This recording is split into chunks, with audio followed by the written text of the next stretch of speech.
bunyi-bunyian aja. Kaburlah kau Reski, udah dapat kiamat. Saya mimpi buruk ya untuk kalian. Saya tanya sama Anda ya Reski ya. Agamanya tanya apa? Thalib itu apa? Ini nama Allah. Saya mau tanya. Anda jawab. Anda jawab.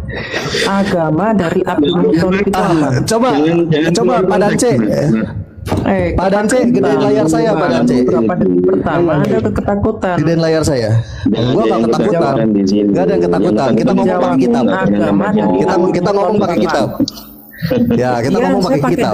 Pakai dalil. Ini dalilnya di depan mata saya semua nih. Oh, sama. Saya juga sama aja. Sama aja saya juga pakai dalil itu di nih. Bukan ecek nih. Oh, enggak, saya nggak main PDF. Saya nggak main PDF, main hard copy saya. Agama dari Abdul Muthalib apa, Dek?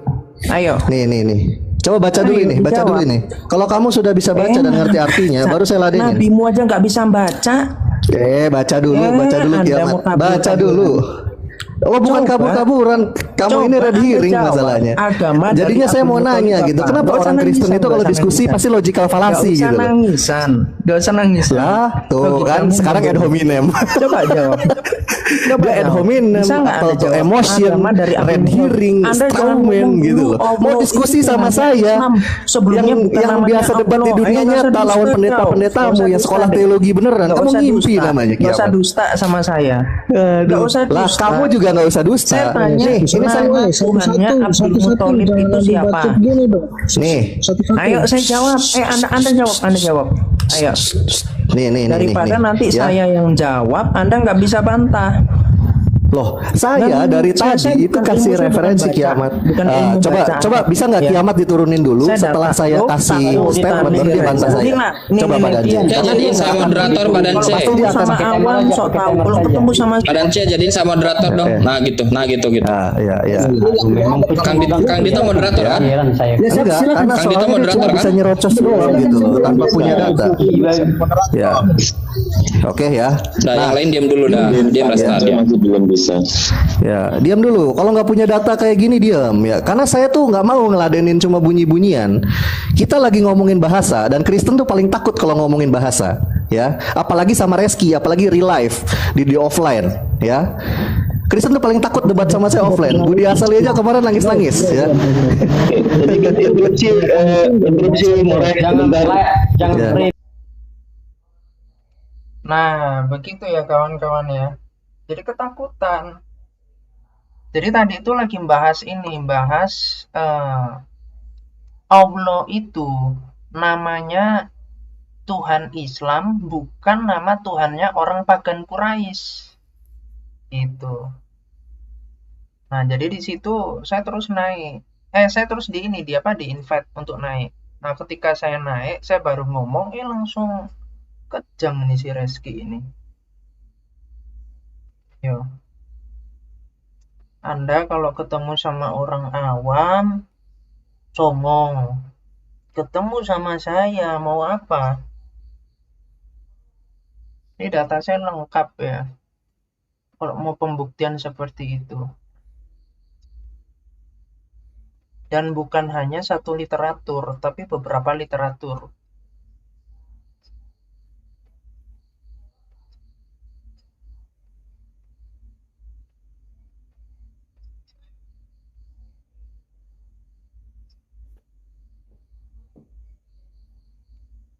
Oh.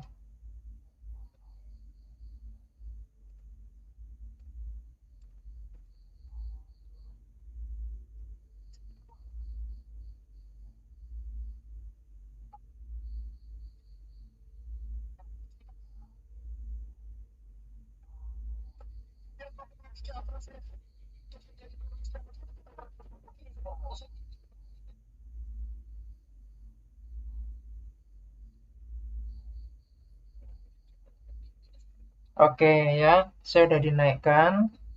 Kita kalem ya, kita lihat. Pada dia Tuhan, itu maksudnya loh. Tapi kalau mau berdiskusi, marilah berdiskusi, nggak usah buat framing yang. Udah diam. Oh, kita lanjut Kak. Udah, yang nggak maksud saya gini bro. Kalau mau pakai hormati kamu saya.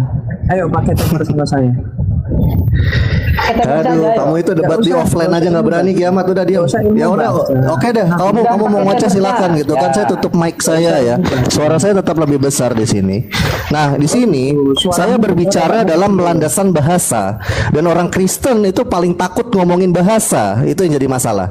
Nah, di dalam karya leksikografi Arabik dari kalangan Kristen Ordo Jesuit dari Beirut Lebanon ya, namanya Qomus Al-Munjid fil Lughati wal Alam, yang ditulis oleh Frater Louis Ma'luf Al-Yasuhi atau satu laginya Frater Bernardo Tellini Al-Yasuhi dalam halaman ke-16 paragraf ke-7 itu menjelaskan bahwa Allah ismi lidzat al-wajibul wujud. Apa nggak mau jawab? Ya. Gimana ini? Apa itu artinya? Kiamat tahu artinya. Terus. Ditanya nggak bisa jawab.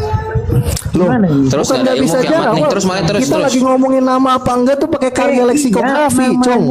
Saya kasih tahu kamu, Cong. Talib itu apa? Saya tanya. Kamu lucu ketika lagi bahas bahasa, kamu lah kaitin ke iman, itu dungu namanya. Siapa nama agamanya dia? Apa dijawab?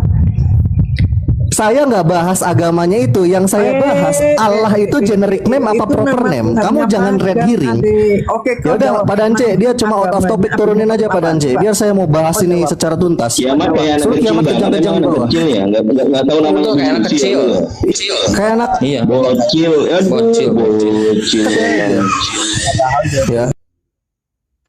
Nah, kan nggak bisa jawab. Ditanya agamanya Abdul Muthalib itu apa, nggak bisa jawab. Kenapa? Karena agamanya pagan. Siapa nama Tuhannya? Allah. Simple. Gitu loh. Teman-teman bisa cek ya. Saya kasih referensi-referensinya nih. Di dalam Bukhari 1272. Plus di dalam Sirah Nabawiyah Ibnu Hisham, dan juga Sirah Nabawiyah Syekh Saifur Rahman Al-Mubarakfuri. Nah, masih baru 2 itu aja, masih banyak lagi yang lain, termasuk nanti apa yang dilakukan oleh Abdul Muthalib ya, misalkan dia mau menyembelih anaknya, itu yang dilakukan oleh orang-orang pagan Quraisy. Dan si Abdul Muthalib itu, dia itu tidak Abu Thalib itu tidak mau masuk ke Islam, tetapi dia maunya masuk ke agamanya Abdul Muthalib. Nah, itu udah kunci mati. Makanya kalian Islam, kalau mau berpolemik sama orang-orang yang paham tentang Islam, mati kutu kalian. Saya ingatkan ya, kalau mau diskusi sama orang yang mengerti tentang ajaran kalian, mati kalian. Mau kalian sok-sokan baca bahasa Arab, mau berlindung bagaimanapun, data tetaplah data. Kalian kalau bisa bantah data saya potong leher loh. Bantah itu. Sampai mampus kamu kagak akan bisa.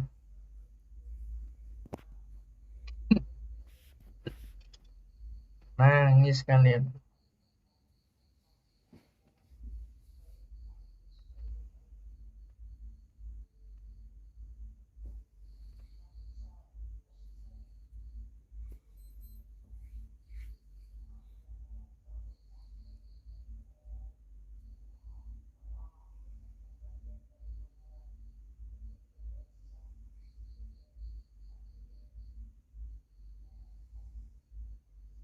Gitu. Kalau sama saya baru berapa detik langsung diturunin. Kalau yang lain, dibiarin.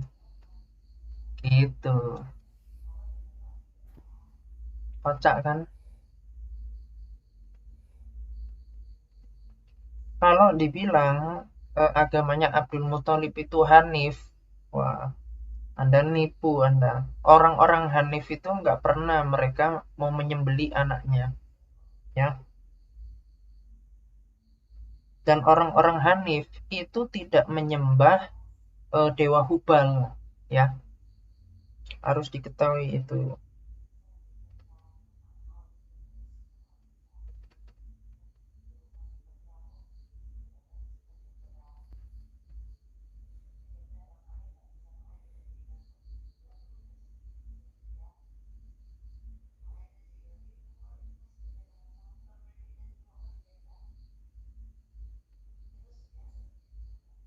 Oke ya. Saya tunjukkan ya. Ini kawan-kawan ya. Saya tunjukkan datanya.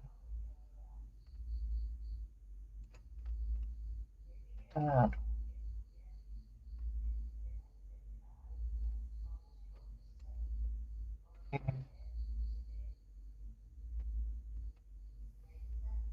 Supaya kawan-kawan tahu ya.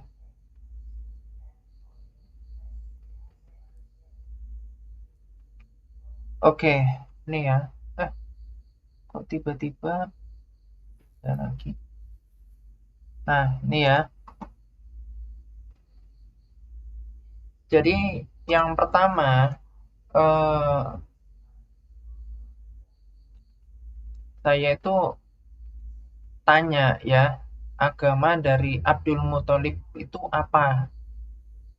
Karena di dalam Sahih Bukhari 1272 ini ijma ulama sahih ya kawan-kawan ya. Bisa dilihat. Sahih ya hadisnya. Di dalam hadis Bukhari 1272 dikatakan bahwa ketika menjelang wafatnya Abu Thalib ya, Rasulullah itu mendatanginya dan ternyata sudah ada Abu Jahal bin Hisham dan Abdullah bin Abu Umayyah. Maka Rasulullah berkata kepada Abu Thalib, "Wahai pamanku, katakanlah la ilaha illallah," gitu ya. Suatu kalimat yang dengannya aku akan menjadi saksi atasmu di sisi Allah. Maka berkata Abu Jahal dan Abdullah ya bin Abu Umayyah, "Wahai Abu Thalib, apakah kamu akan meninggalkan agama Abdul Muthalib?" Nah, itu ya. Jadi Abu Thalib ini adalah pamannya Muhammad. Terus di sini ditanya Abu Thalib, "Apakah kamu akan meninggalkan agamanya Abdul Muthalib?" Di sini sudah diketahui bahwa Abdul Muthalib itu agamanya berbeda dengan Muhammad dan Abu Thalib tidak mau meninggalkan agamanya Abdul Muthalib ya, dia tidak mau masuk kepada agama Islam ya. Jadi di sini Muhammad terus menawarkan untuk syahadat ya. Dari sini kita bisa mengambil dua kemungkinan. Yang pertama, agama dari Abdul Muthalib atau kakeknya Muhammad ini itu adalah pagan Quraisy atau Hanif. Nah, oleh sebab itu, lanjut ya literatur selanjutnya saya tunjukkan. Saya tunjukkan ya, bentar.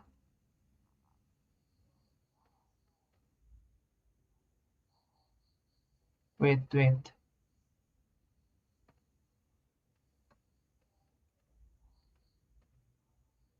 Saya bukakan sirah dulu ya.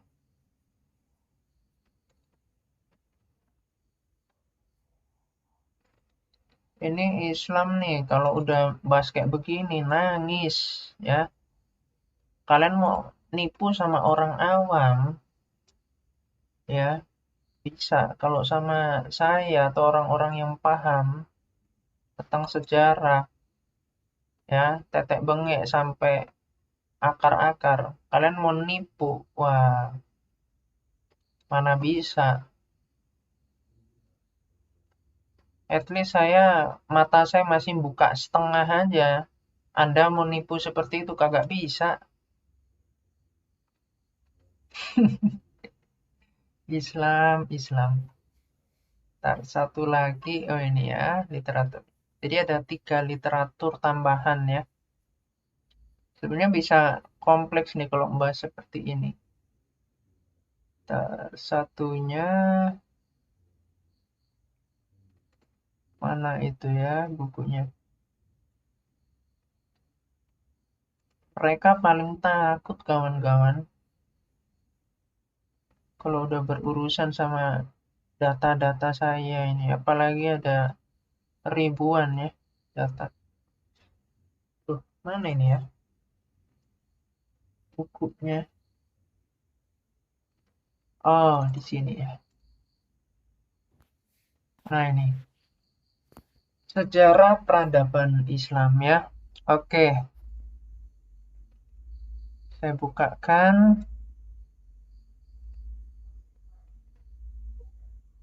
Oke.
Waduh, tadi tak kira udah ini ya.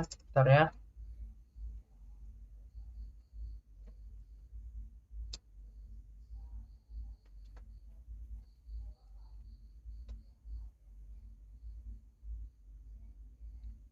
Oke, ya. Saya bukakan Al-Isra. Nanti saya ulang ya. Tadi saya sudah sempat menjelaskan ya.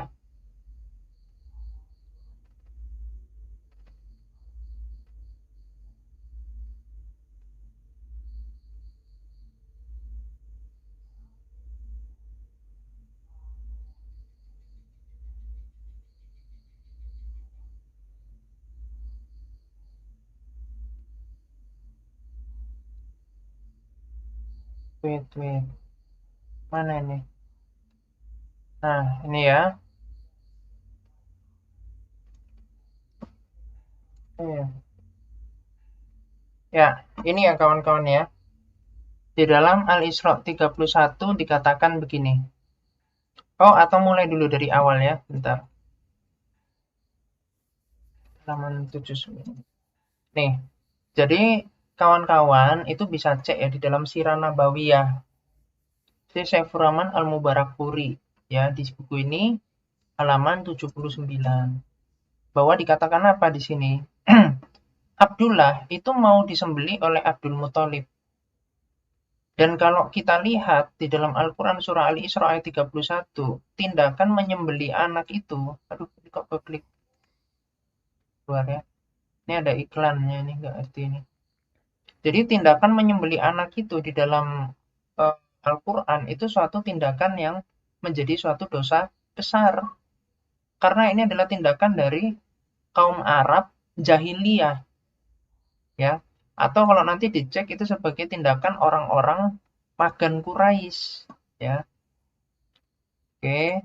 Nah, kalau kita kemudian lihat di sini ternyata Abdul Muthalib ini melakukan undian atas nama anak-anaknya yang kemudian nanti dari nama yang muncul itu akan disembelih. Dan di dalam surah Al-Maidah ayat 90 itu merupakan tindakan setan. Ya. Dan di sini ternyata Abdul Muthalib itu menyerahkan nama anaknya itu kepada patung Hubal. Sedangkan patung Hubal di dalam sejarah peradaban, ini ya bukunya ya. Ini sejarah peradaban Islam ya, pra-Islam sampai Bani Umayyah dari Dr. Musyarif MAG ya. Kawan-kawan bisa baca. Saya bukakan aja. Bentar. Nah ini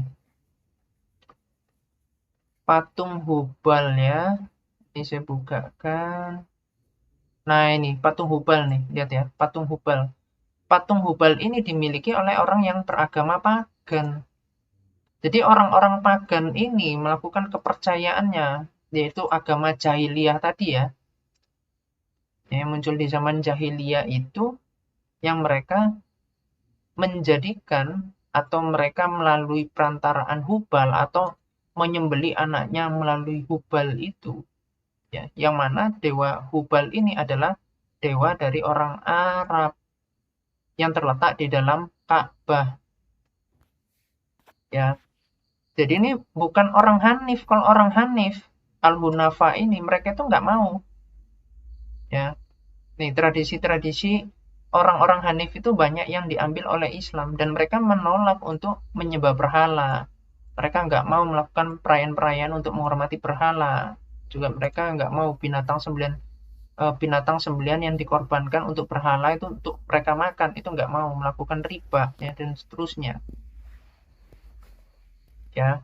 Termasuk mereka tidak mau juga ya ini ya untuk menguburkan hidup-hidup anaknya ya, atau nanti membunuh anaknya, itu mereka nggak mau, orang-orang Hanif ya. Jadi jelas di sini logikanya agama dari Abdul Muthalib itu bukanlah Hanif. Begitu juga Abu Thalib ya, kawan-kawan. Nah, nanti kalau kita lihat di sini juga menarik ya, di dalam Sirah Nabawiyah Ibnu Hisham dan juga di Al-Mubarakfuri, di sini ternyata Abdul Muthalib itu berdoanya kepada Allah, teman-teman. Ini ya, saya tunjukkan di bawah nih. Ketika Muhammad lahir, ini di halaman 48, ini Abdul Muthalib itu bersukacita dan dia berdoa kepada Allah. Jadi di sini jelas nama Tuhan dari orang pagan itu adalah Allah. Karena dari akar katanya aja kan Abdul Muthalib ya, Abdullah itu nama anaknya itu Abdullah, itu udah dikatakan sebagai abdi Allah. Dan agamanya Abdullah itu apa? Agamanya adalah pagan. Gitu loh. Saya kira itu sudah jelas ya. Nah, ini saya carikan juga ya Hajar Aswad ya. Nih. Batu Hajar Aswad itu juga batunya Abdul Muthalib ya. Nah, ini. Nih, Abdul Muthalib itu tidur di Hajar Aswad. Ini di Sirah Nabawiyah Ibnu Hisham ya. Nih, dia juga sebagai yang menjaga Ka'bah ya.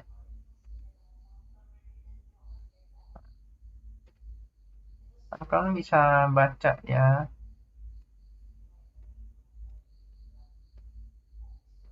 Ini ketika mereka berselisih untuk pengambilan batu Hajar Aswad, akhirnya itu diambil sama Muhammad ya, batu orang-orang pagan itu. Ya, gitulah intinya. Nanti di sini coba kita cari kata Hubal ya. Coba Hubal. Ini penyembahan Hubal di Mekah nih. Orang-orang Quraisy membuat berhala di sumur dekat Ka'bah dan menamakannya Hubal nih. Nah, jadi dikatakan apa? Patung Hubal ini yang dimaksud oleh Abu Sufyan pada perang Uhud, menangkanlah agamamu, wahai Hubal. Abdul Muthalib berdoa kepada Allah. Nah, kan kena lagi di sini. Nih, Abdul Muthalib bernasar menyembelih seorang dari anaknya nih. Banyak orang dan hanya Allah yang lebih tahu nih mengenai sumber Zamzam, dan ia menyembelih 10 anaknya, kemudian mereka besar dan mampu melindunginya. Ia akan menyembelih salah seorang dari anaknya untuk Allah di samping Ka'bah. Sejak kapan? Makanya ini beban pembuktiannya kepada Islam. Anda buktikan ke saya kalau orang Hanif itu menyembelih anaknya. Karena di dalam buku ini sudah dijelaskan bahwa orang-orang Hanif itu tidak mau mereka membunuh anaknya. Nih. Ya.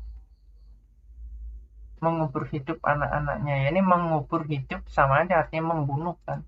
Mereka tidak mau. Gitu ya. Jadi yang melakukan seperti itu adalah orang pagan.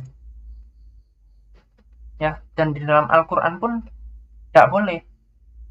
Jadi kalau kemudian Anda mengatakan, oh nggak apa-apa Abdul Muthalib itu mau membunuh Abdullah. Loh, sedangkan yang dikatakan oleh Al-Qur'an itu tindakan yang dosa. Ya.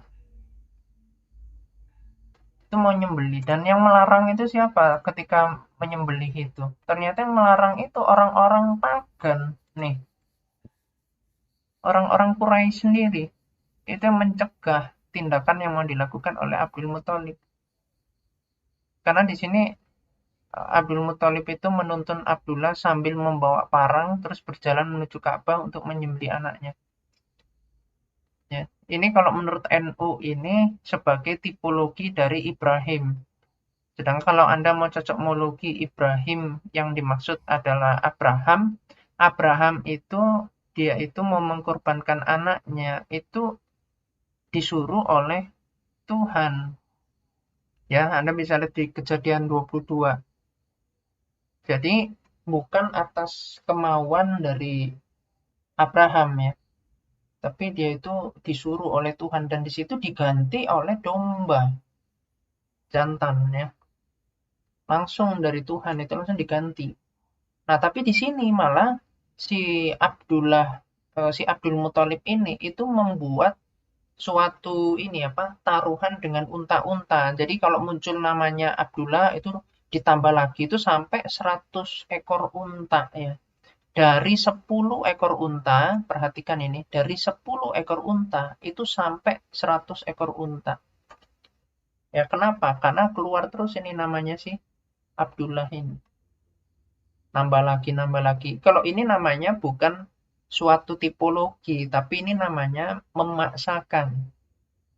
Memaksakan kehendak. Itu saya juga bisa aja bikin suatu undian, terus nanti kalau muncul lagi namanya saya tambah lagi, muncul lagi saya tambah lagi, muncul lagi saya tambah lagi, sampai kemudian itu namanya kuat-kuatan. Jadi ini nggak nyambung, sama sekali nggak nyambung.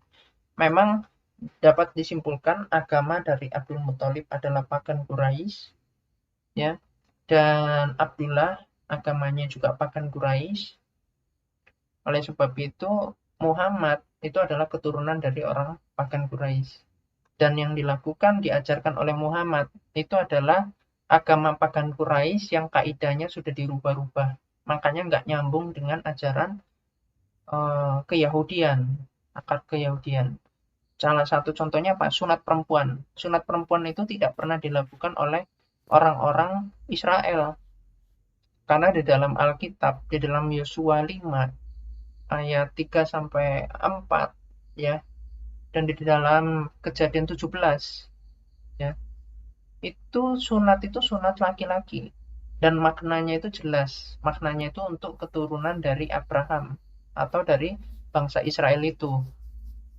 Sehingga kalau Muslim itu sunatnya bukan sunat laki-laki saja, artinya Anda sudah di luar dari agama Israel. Kenapa?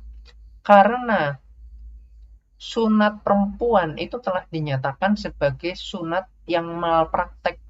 Nah kan nggak mungkin, logikanya tidak mungkin ada Tuhan yang bodoh malah mengajarkan umatnya untuk kemudian cacat. Nah makanya saya percaya ini bukan dari Tuhan, tapi Tuhan tuh. Nah itu ya. Oke kawan-kawan, seperti itu ya kira-kira kajian dari saya. Jadi semoga bisa dipahami. Ini singkat saja ya kajiannya, perlu panjang lebar karena memang si Islamnya ketakutan. Iyalah ketakutan. Kalau diskusi sama yang awam ya Anda akan akan mentereng. Tapi kalau sama orang yang memahami tentang Islamologi akan nangis darah kalian. Oke, begitu kawan-kawan ya. Selamat siang ya teman-teman semua. Shalom. Allah Tritunggal memberkati kita semua. Amin.